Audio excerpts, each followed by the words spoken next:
What are the biggest needs for the Minnesota Vikings this offseason? Sure, we can talk about this, that, or the other thing, but it's not always as simple as it may appear on paper. And we got that directly from the horse's mouth in General Manager Kwesi Adofo-Mensah. What does that mean? We're going to talk all about it here on The Real Forno Show. Ladies and gentlemen, welcome to The Real Forno Show, hosted by the one and only Tyler Forness. A to Z Sports sought him out to be their Minnesota Vikings reporter and NFL analyst. And he's a proud contributor over at SKOL North's Purple Daily. Tyler is also the captivating host of The Good, The Bad, and The Hungry on the Voices of Wrestling Podcast Network, and a founding member of Vikings First and SKOL. Welcome, ladies and gentlemen, to another episode of The Real Forno Show. I'm your host, Tyler Forness. With me, as always, in the top left corner, he is producer Dave. And Dave, we are sponsored by our friends at Underdog Fantasy, where you can have just a little bit more fun when you're watching sports. This is going to be a really interesting show because we're going to kind of lay out a primer for what the offseason is going to look like. We've had some talks about, we need this, we need that, we need the other thing. But it's about trying to just lay the groundwork of what we can expect. And I do think there's some really interesting talking points within the topics of discussion. And I'm not even 100% sure how I would prioritize some of these, because prioritizing isn't just, hey, this is the biggest need. It's okay.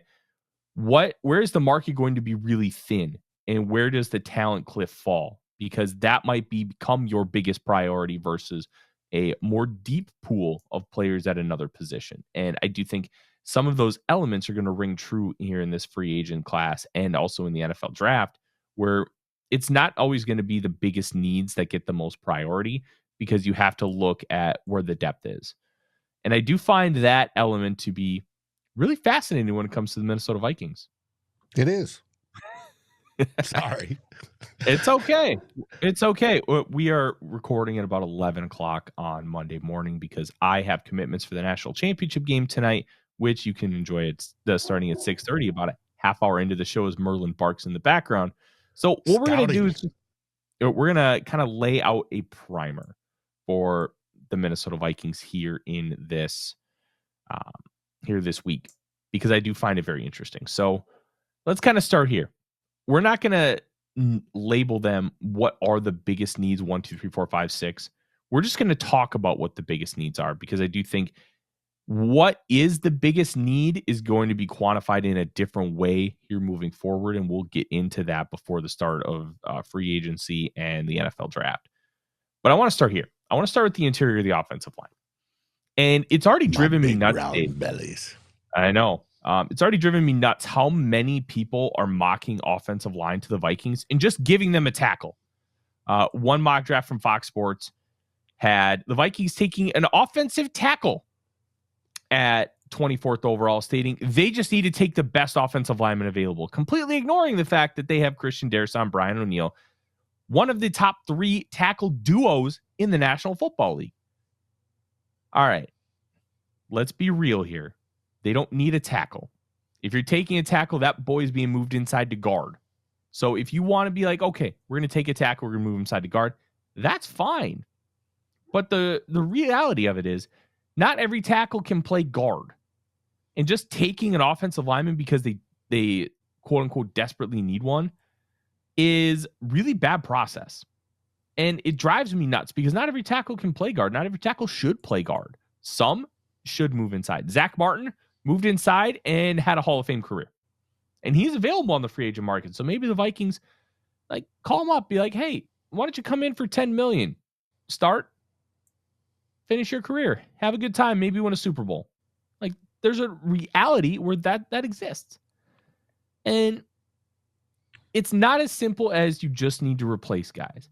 In order to replace guys, you have to, 1, identify players that are better, 2, agree to terms on a contract, and 3, that contract needs to fit within your constructual offseason plan. It is not as simple as, hey, we just need to have different guys in there. Different does not always mean better. And if anybody knows this when it comes to the offensive line, it's the Minnesota Vikings.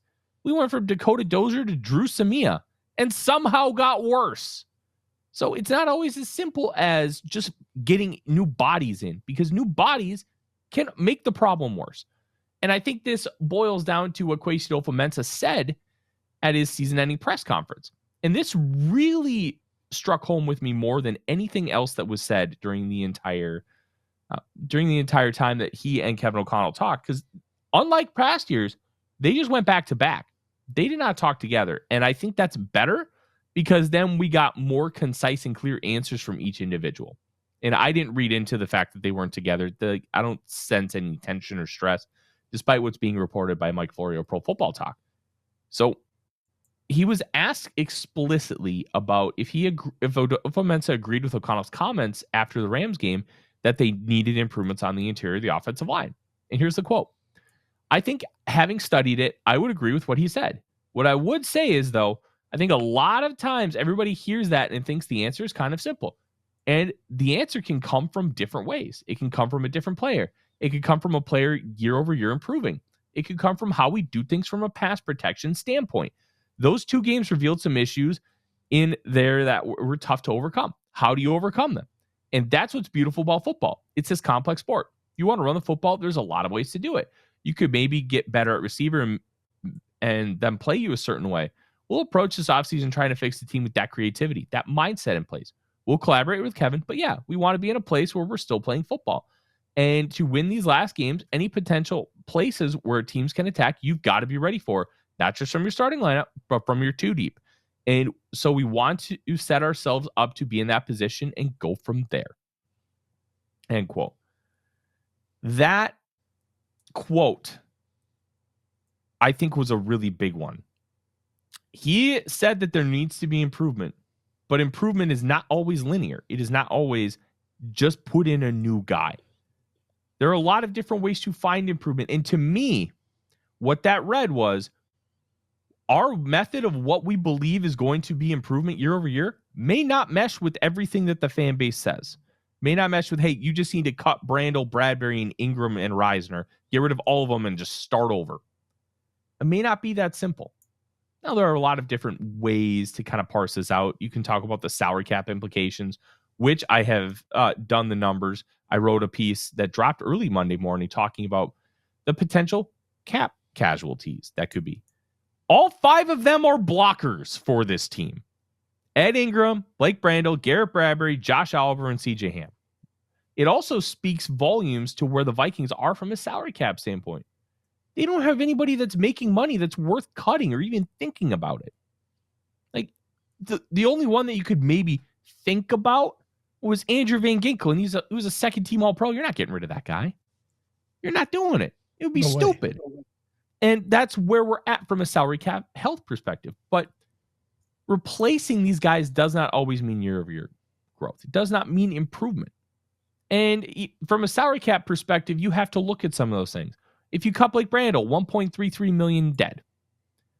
And I think even if you don't believe he's a starter, he's on a 3-year, $9.5 million contract. That's a really good contract to have for a depth piece. He can play tackle for you. He can play guard. I believe they've given him snaps at center. So you theoretically have at least a player that can play 4 positions and maybe 5. I don't want to get rid of that guy. Even if you don't believe he's a starter, you should at least consider bringing competition for him at minimum. And if you do that, guess what? You're going to see growth. You're going to see improvement.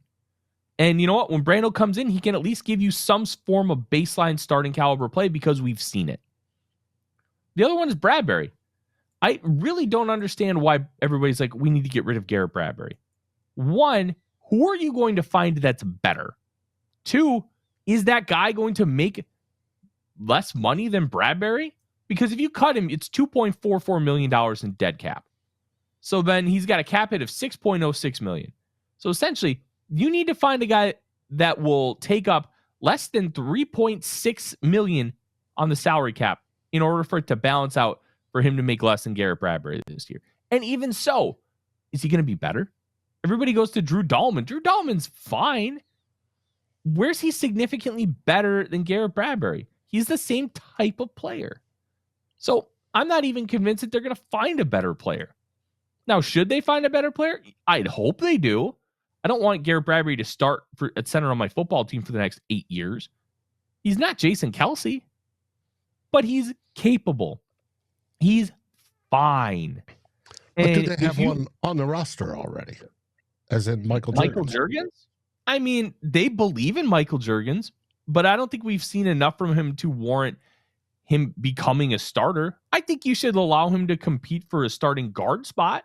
We haven't, but has the coaches and everybody seen enough? That's a great question. We don't have that answer. Based on the things that have been available to us publicly, he's not better than Garrett Bradbury. He's not. But that's also a really good element of this conversation, and one that adofo-mensah alluded to. The year-over-year growth. Yep. And because there's stuff that we haven't seen behind the scenes, maybe Juergens just started balling out at the end of the year in practice and all of a sudden is ready to be a starter. It's a non-zero chance. I'd say it's relatively slim considering he was the 230th overall pick in last year's draft. But they drafted him believing that he can be a guy. And you have to ask yourself, well, why, if they believe he can be a starter, why did they take him in the 7th round? Well, because everybody they picked had a better grade than he did. They believe in Walter Rouse more than him. They believed in Will Reichard more than him. Kyrie Jackson, God rest his soul. Just because you take a guy later in the draft and you believe they can be a starter and a steal, it doesn't mean you had a low view on them. It just means the guys you picked in front of them were better.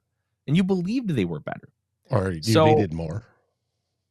Well, that plays into the whole factor of how you stack your big board. Need does come into that equation. But if I have Walter Rouse with a higher grade than Michael Juergens, I'm just going to take the better player. And if they're equal, to me, that's how I would do it. If a left tackle has a grade of 5 and a defensive tackle is a grade of 5, but I need defensive tackle more than left tackle, I'm taking the defensive tackle. Like, especially later on in the draft, you just want to take good football players, man. And that intriguing element is so fascinating when it comes to like the conversation about Garrett Bradbury. I don't think you're finding a better option. He's a free agent after the year, but centers are hard to find. I'm still going to yell and scream about the fact that they should have taken Creed Humphrey. That entire draft, that live stream that we did, Dave, I was yelling about them trading up for Creed Humphrey. You were? I was yelling and screaming about it. Give up whatever. Go get him. He was a top 12 player on my board. I loved him. And now he's an all-pro center for the Kansas City Chiefs because, of course, he is. But even that withstanding, Garrett Bradbury, he's just a bang average center. Somewhere between like 16 and 20. Like, he's better than like a Coleman Shelton for the Bears. Like, he's not going to be a Frank Ragnow. He's not going to be a Creed Humphrey. It's not going to be Cam Juergens. He's good enough. But then you get in the scheme. He was drafted for the outside zone run style scheme. Well, Kevin O'Connell sort of morphed the running game scheme specifically from outside to mid zone to now mixing in power. Does he fit that anymore?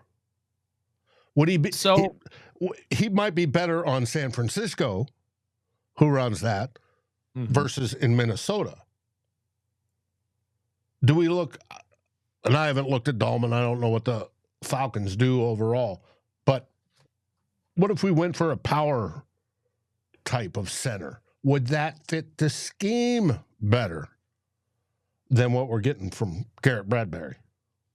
Maybe. I'm not convinced. You know, one of the interesting things, and I've had conversations the last few days about it, because to kind of boil it all down, Dane Brugler of The Athletic mocked Caleb Johnson to the Minnesota Vikings because they run an outside zone scheme. And I'm thinking to myself, why are they mocking one of Caleb Johnson, who I have a 3rd round grade on? High 3rd round grade, but I don't like him that much. But do they have an outside zone scheme? Kind of talking about that. Well, there's a difference between outside zone and wide zone. So what we ran with Kubiak was wide zone. Yes.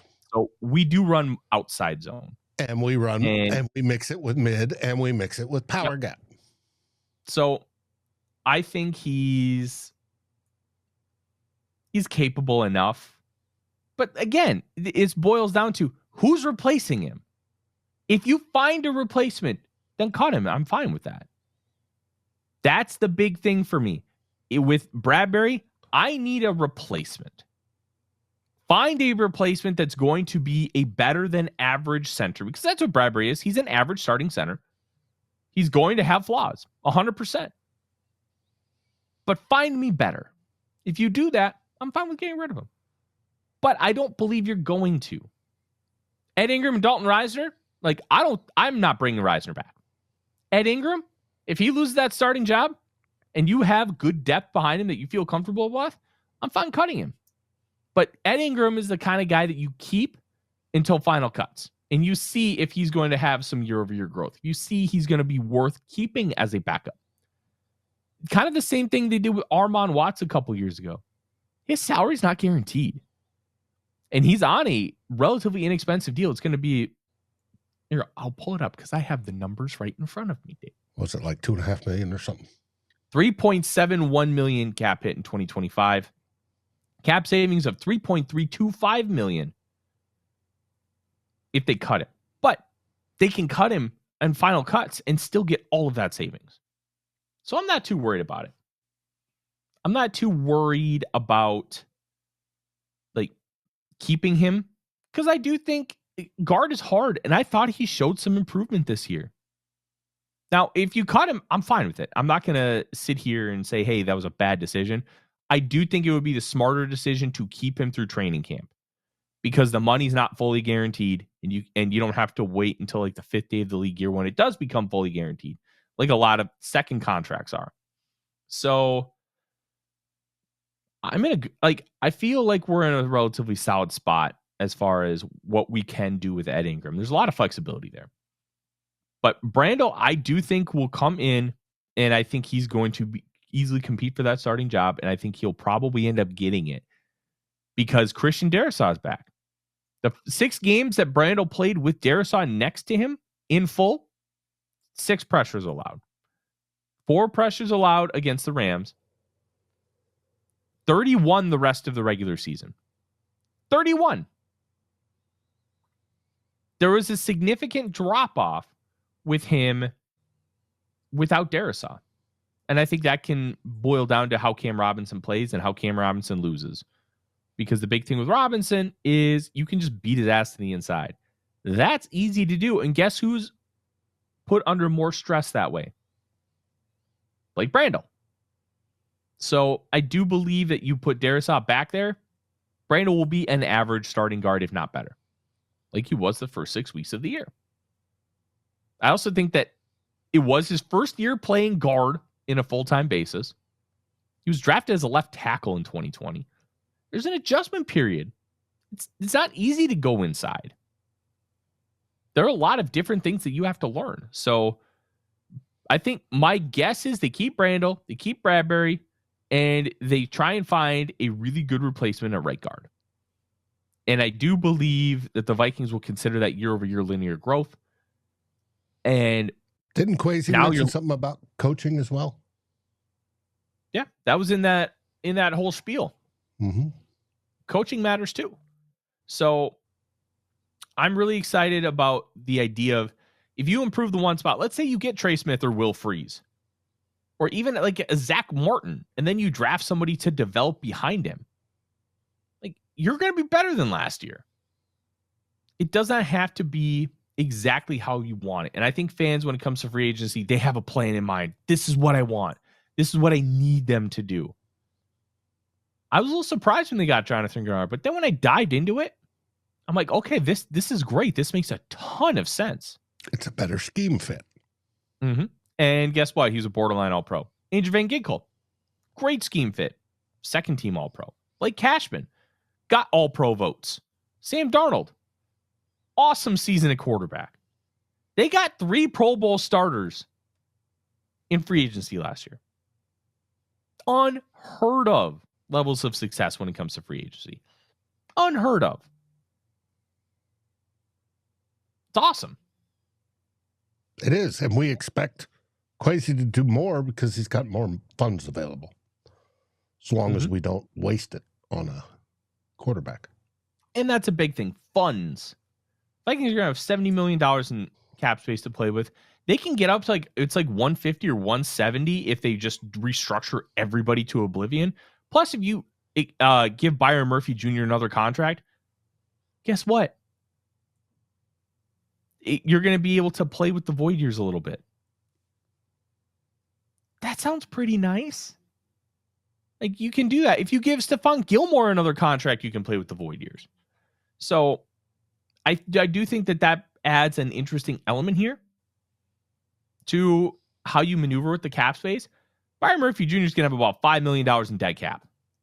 If you sign him to like a 4-year deal worth, let's say, $60 million, guess what, Dave? You can just make that first year about a $5 million and basically take up almost no cap space. Like, you can maneuver that way.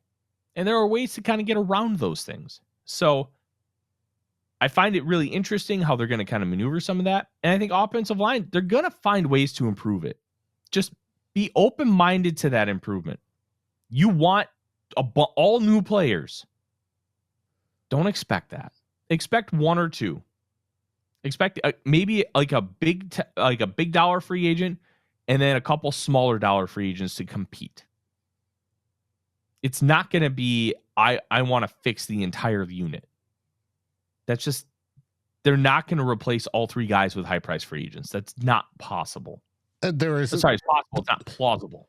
Oh yeah, it's not plausible because there isn't that high dollar free agents out there that would qualify as, fixing it. Yeah, basically the big ones are Trey Smith and Will Freeze of the Indianapolis Colts, and Freeze broke his leg. So he didn't even really get to play a ton during his free agency year. Like, there aren't a ton of great options. There's a reason why there aren't, because teams pay those guys. Mm-hmm. The Chiefs, that's a little harder to pay Trey Smith. Yeah, because they're maxed out other places. Mm-hmm. Joe Tooney, Jawan Taylor. Just between those three guys, it's about $60 million on the interior, on that offensive line. And you're paying Chris Jones $31 million. You're paying Patrick Mahomes. You're paying Travis Kelce. You're going to have to pay Trent McDuffie. You're going to have to pay Nick Bolton, who's also a free agent. You have to pay. You can't pay everybody. Smith may go elsewhere. Well, we'll see. A couple more positions I think we need to talk about. Defensive tackle. So one of the really interesting things about defensive tackle in the Minnesota Vikings is they were elite in the run game. Like, Jonathan Bullard had like a 2% pressure rate, but he was so good in the run game. That's what he's paid for. He's paid to be a run stuffer, and he was great at that. He could push the pocket. He's not going to do spin moves or anything. This isn't prime college Jonathan Bullard when he was at Florida. But he's gonna big boy. He'll move the pocket forward, and he'll get stops in the run game. That's what they want him for. The problem is they don't have anybody who can get pressure on the interior when it comes to passing downs. How much is Brian Flores going to prioritize an interior guy? That to me is an interesting one, because we've talked about, like guys like Milton Williams and Oso Digizua. But how much are you going to pay a specialist like that? How much are you going to pay a guy who you really only want for pass rush downs that you don't want to have in heavy run downs? To me, that's going to be the interesting one. The one guy I keep coming back to is Walter Nolan from Ole Miss, the defensive lineman. He does a lot of the things, or he did at Ole Miss, how Brian Flores likes to run his defense. A lot of slants, a lot of stunts, and getting him moving laterally and using him as a looper, using him as a crasher.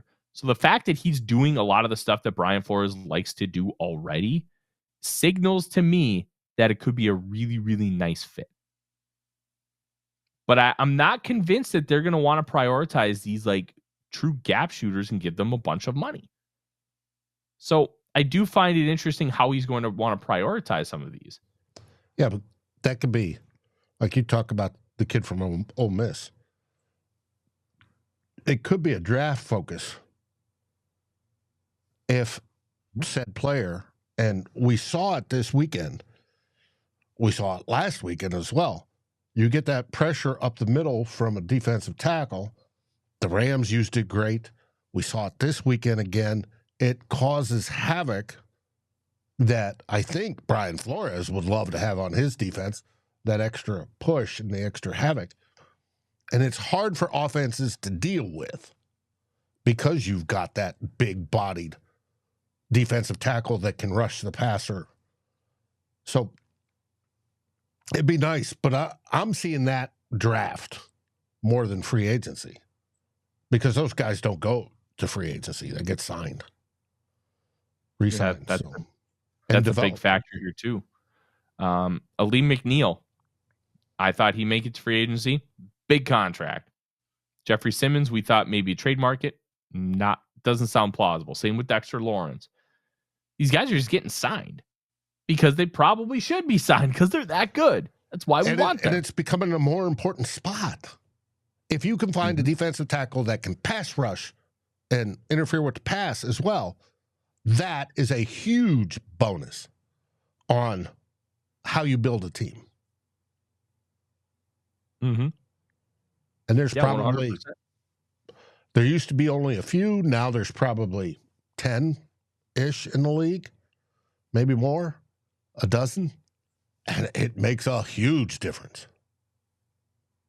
Yeah.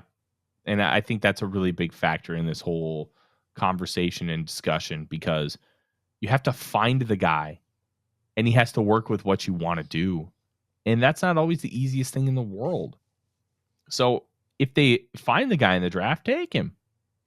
But there's a chance that they really don't find anybody that they like, or they're not able to strike a deal with the guy that they do. And how they approach defensive line will be really interesting. One of the things that I've noticed with Brian Flores is there are staples that he loves. Loves blitzing. He loves playing zone. He actually loves playing man coverage, but has never had the horses to do it with any form of consistency. How much is he going to want to go back to his roots, or is he just going to want to get players and then build around them? Because that's what he's done the last 2 years. He's built around the players he's had. So is he going to want to continue that kind of philosophy? Like, how is he going to approach this? I don't know. And I think that's a really interesting thing. We're about to enter year 3 of Brian Flores. God willing, he doesn't take a head coaching job. And that factor, as he continues to get the personnel he wants, is going to play a really big role in what the Minnesota Vikings end up doing here. Because there's a lot of factors, a lot of different elements here that can be really focused on, and the questions that we have, because it's not a simple cut and dry answer here, Dave. It just isn't. If it was simple, anybody could do it. Even a caveman can do it. Yeah. Shout out Geico. Let's continue on with this conversation, and I want to get to cornerback because kind of thinking about it, long-term cornerbacks is probably our biggest need right now. We made it through with the patchwork group. The passing of Kyrie Jackson, the torn ACL of Mekhi Blackman set this group back. That's why Stephon Gilmore was signed. Shaq Griffin was signed as kind of a bridge, with the idea being, hey, we will hopefully get more out of these rookies. We'll hopefully get a bounce back year from Caleb Evans, which never happened. But right now, your cornerbacks are Mekhi Blackman and Dwight McGlothern. That's it. You got a couple reserve futures guys, but no, it's Dwight McGlothern and Mekhi Blackman. You're going to have to fortify this unit. I think Byron Murphy Jr. likely comes back. That's my gut feeling. On top of that, it's complicated. Who are you going to bring in that's young? You almost have to draft a guy high. Like, you can get DJ Reed in free agency. You can get other players. But are you going to be able to maximize them? Are you going to be able to, is DJ Reed going to fall off a cliff? I mean, Shaq Griffin was 30. Stephon Gilmore is 34. That's ancient for cornerbacks. So how is that going to mesh with the long-term building philosophy if you bring in a bunch of veterans? Now, you probably should, because you have to get that this year. You have to get it right. You have to. If you don't, Dave, that's a major fucking problem. But it's not always as simple as, hey, just draft dudes. Nobody thought Andrew Booth Jr. was going to bust. Like Caleb Evans, after his first 20 games in the league, thought he was going to be a really solid player for a long time. Then he cratered. And then the passing of Kyrie Jackson. The Vikings cornerback room, they've tried. It just hasn't worked for a lot of different reasons. So how much do you go the veteran route? How much are they going to go youth? I think that's going to be really fascinating to watch and keep an eye on. But getting at least a capable room that can play some man coverage is going to be a huge factor in the Vikings' success in 2025. I would guess Byron Murphy and one more big money starter. Let's go with DJ Reed. He's the popular name. He's the one that feels likely. Now you have those guys, and you have Mekhi Blackman coming back. You have Dwight McGlothern. Now all of a sudden you got 4 guys. I feel really solid about this group. I don't love it, but I feel good about it. But you still need 10 corners going into the offseason just to fill the room. We have, I believe, 3 corners on reserve futures deals. So that would be 7. Probably at least 1 draft pick, 8, and 1 or 2 UDFAs. So there's your 10. Mm-hmm. One of those cornerbacks is Ambry Thomas, former, I think he was either a 3rd or 4th round pick of the 49ers in 2021. They released him, off of injured reserve. So if you are hurt in training camp and you're placed on injured reserve because you're hurt and they can't cut you without an injury settlement, they can cut you when you're healthy. You just can't play for that team. You can play for another team. And Thomas then failed a physical with the Colts. He signed with another practice squad. I can't remember who it was. And the Vikings inked him to a reserve futures deal. I think that's an underrated one because he has played some decent football at corner in high pressure situations. He's played in the Super Bowl. So that's a nice addition. It's a low risk, high reward proposition. And you have to try and find guys that you can really build upon and feel comfortable with that group. We shouldn't be addressing cornerback every year.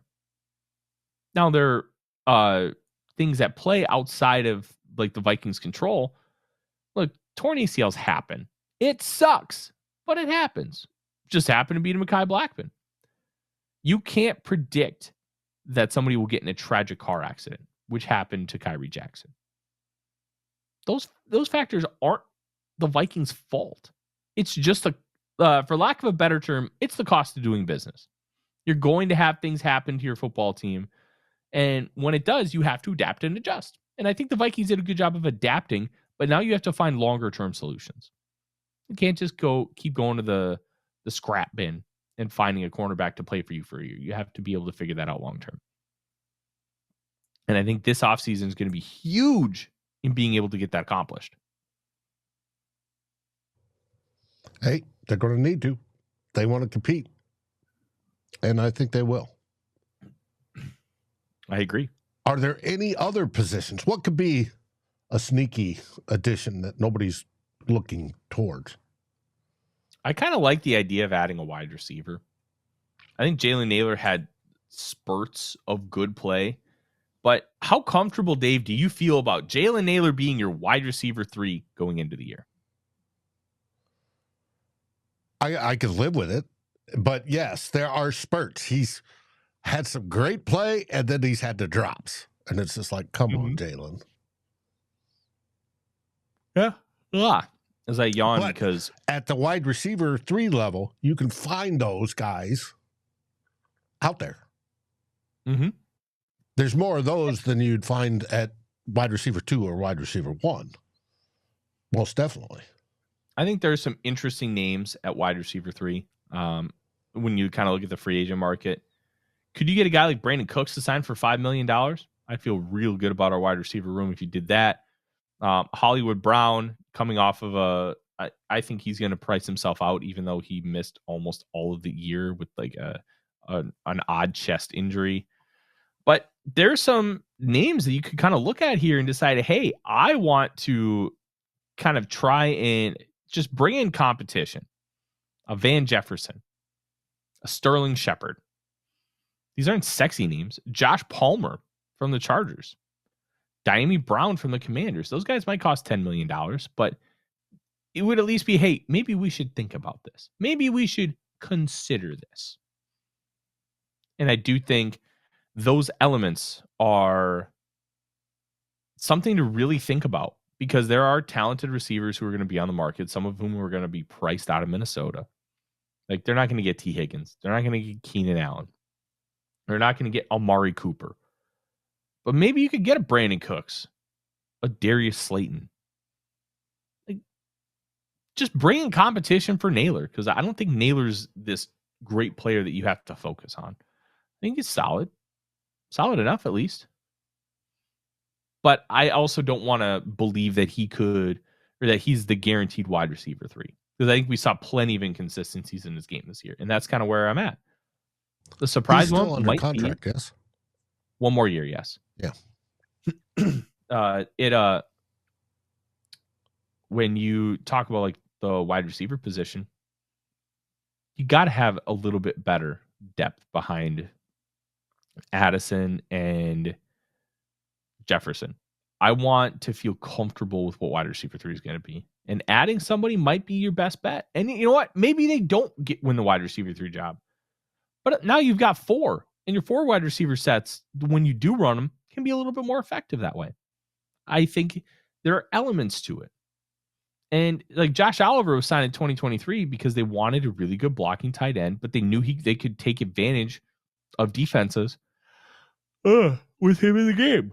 As I yawn through talking about blocking tight ends, but they found an inefficiency in the market because wide receivers were getting $16 million a year, like okay-ish ones. Guys like Jacoby Myers were getting huge deals.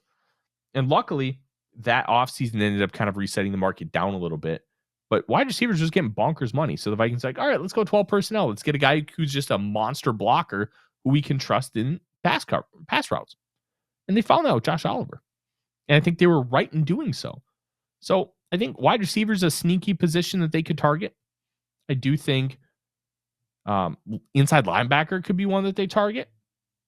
Get Ivan Pace Jr. out of an every down role and get more of a 3-down linebacker in that spot. And then the Ivan Pace things. Maybe you transition to more of a 3-3-5 instead of a 3-2-6, where you're having Josh Metellus in like these quasi linebacker roles. Like, I think you could, that could be interesting. Somebody like a Dre Greenlaw, if you want to take that risk, I think it'd be a really interesting addition to this Viking squad. So I think if you're talking about sneaky additions, I think those 2 types of players would be the sneaky ones for me. Unless you want to sign a left tackle because you don't believe Christian Darrisaw is going to be ready week 1.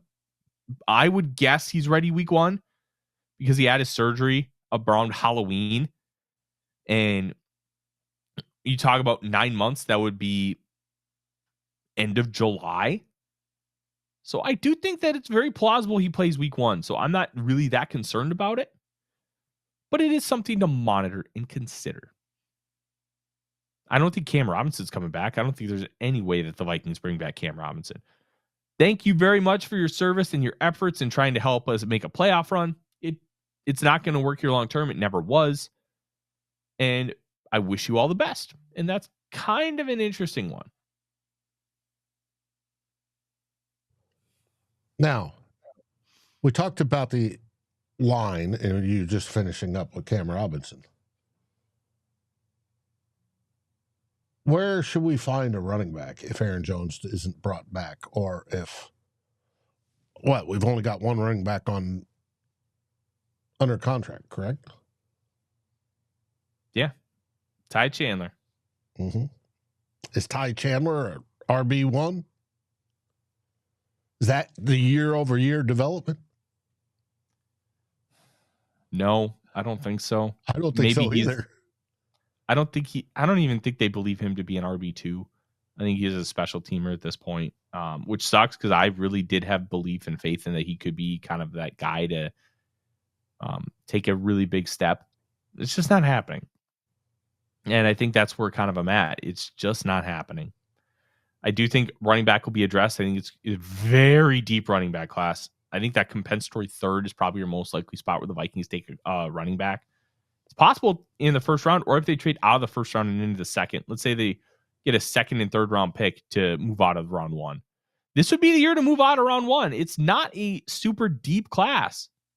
Like, if you're not in like the top like 6, you may not be getting great value in round 1. So taking more bites at the apple might be a better play here. And then maybe you take a running back with your first pick in the second round. But there's going to be a lot of teams that see little value in the first round because they're 10, 11, 12 in a spot and go, hey, we're going to try to trade down too. It'd be a rush to trade down. Yeah. I think it's... So it's interesting. I do think that overall it's belief that the talent level is just not quite there. But all it takes is one or two teams to really love a guy that's, oh my gosh, this guy's still there. We need to go get him. And then you can be able to pull off that kind of trade. I think even in a deep class, you can get value trades in it, or you could overpay. I think it's going to depend on who the players are, who's trying to trade up, and how much they're willing to offer. And I think that element is going to be a bigger factor than, hey, everybody sees this as a down class. Well, maybe there's that one prospect who's there that everybody wants. That's, oh my gosh, this guy should have gone top 10. That prospect might be Shamar Stewart from Texas A&M. Like, he's a 290-pound edge rusher that can absolutely fly. Hyper athlete, like Travon Walker level athlete. Maybe he's there, and teams just are willing to overpay to go get him. There's that possibility. So I'm not going to sit here and say that anything's a guarantee, because nothing is. But I do find that interesting if you can swing a trade to get some extra draft capital later on, that the Vikings might be able to do it. And that's where running back could go.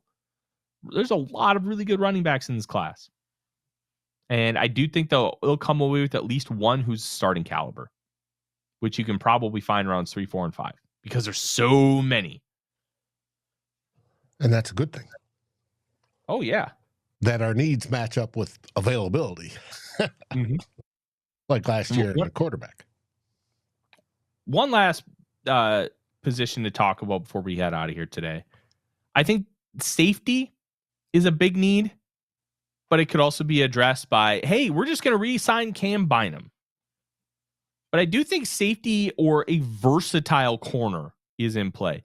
Texas's Jahdae Barron won the Thorpe Award. I think he could be an interesting guy to kind of watch out for, because he's played a lot of outside corner. He's played a lot of slot and nickel. He's played a lot of safety. They kind of just use him as a versatile chess piece, like the Vikings use Josh Metellus, but Metellus doesn't play outside corner. And I think that could be an interesting option for the Vikings, because they do need safeties. Harrison Smith's probably gone.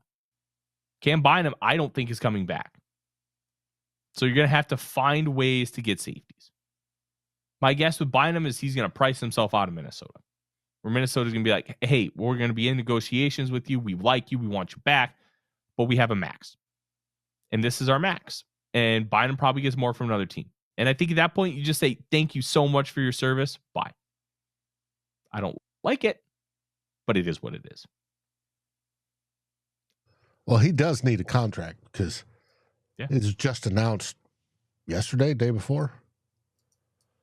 He and his wife are pregnant. Oh, congratulations. That's awesome. With quadruplets. What? Yep. No way. Yep. Hey, 4? Oh, 4. Good Lord. Many blessings to them. They're going to need it. Hey, baby, you're going to have 4 babies, and then you're never going to have to do this again, because we're done. Quadruplets. My God. Yep. Wow. Yeah, he's going to need that money. Yeah. And he's going to want to continue playing, because he's going to need the sanity as well. take your signing bonus, immediately put $1 million into 4 trust funds and just let that grow and grow and grow. But bring it back to football, the Vikings just may not believe that Cam Bynum is worth the money. And that's not to say he's not good. That's not to say he's somebody you should ignore or move on from. But do you want to pay $17 million to Cam Bynum to play safety? I'm not in that boat. So I do think there's some interesting levels here. But free agency is going to parse itself out. We're going to learn a lot at the combine, what the Vikings want to do, who they want to be. And outside of that, Dave, I'm really, really intrigued to see what they end up doing. I don't know. None of us do. But the needs are pretty well defined. Just keep an open mind for how they approach them, because adofo-mensah has earned our trust when it comes to free agency. I think his draft process has been a lot better over the last 2 years. And the judging of the draft classes over the last 2 years is, to me, mind-boggling. 2023 got you a really good receiver and a cornerback who emerged as a rookie, but then got hurt. 2024 got you the presumed quarterback of the future and an edge rusher who showed a lot of flashes this year. It wasn't Jared Verse. It wasn't Chop Robinson, but he showed flashes. And he didn't play because of Andrew Van Ginkel, not because Dallas Turner is bad. And I think those things matter. I think Kwesi deserves a little bit more grace when it comes to how we talk about his draft classes. The process in which he uses is so different from 2022 to now. Plus, nobody talks about TJ Hawkinson as a draft hit. They traded draft picks to get TJ Hawkinson. That needs to be factored in. They also have done great with undrafted free agents, filling out the back end of the roster. I was about to say, UDFA has been outstanding. Mm-hmm. And no, they still need to be better on draft picks, but it's not like they've been atrocious. You're just bad about 22, and that's fine. But he's fixed the issues of 22 and how they approach things and how they handle their business. And all of his guys are now in place. Give him a little bit more grace. That's all I'm asking. But Dave, that is our show. A lot of really good stuff here today. A lot of interesting elements that we've talked about.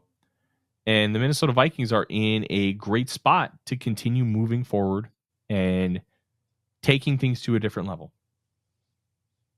I don't know how they're going to do it yet, but I think the positions that need to be improved upon are pretty well laid out. I think they deserve the benefit of the doubt of how they go about it. Just because it's not your preferred method doesn't mean it's bad. Remember that adage. It's got to be mine. Yeah? No, but that's just it. Fans get, hey, we need to do this, this, and this, and if they don't, they get all pissed off. Just enjoy it. You're not in leadership, and there's nothing you could do to influence it unless you know these people. All we can do is sit back and enjoy. Just like sit back and enjoy. Thank you for watching the Real Forno Show here tonight. Wednesday, we will be back live, I promise. Next Monday, we will not be live. We will hopefully have a show. I will be traveling all day Monday to go back to the Senior Bowl. And Wednesday, we will hopefully have a show live as well next week. But content might be a little weird next 2 weeks, just coming from myself because travel days. But we will have stuff. We will have a lot of great content for you moving forward. And I do think that is going to be a lot of fun. Draft stuff's coming, baby. Draft stuff is coming. I can't wait. And we need it. Yes, along we do. With free agency.